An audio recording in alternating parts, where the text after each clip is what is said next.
Braso de Mercedes. So, ito yung mga kailangan natin. 5 piraso ng egg yolk, 1/2 cup ng condensed milk at vanilla sugar. Iluto natin sa mahinang apoy hanggang sa lumapot yung ating egg mixture.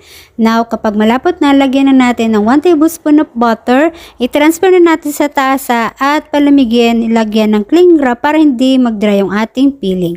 Now, sa may baking pan, naglagay ako ng cooking oil and then ng parchment paper.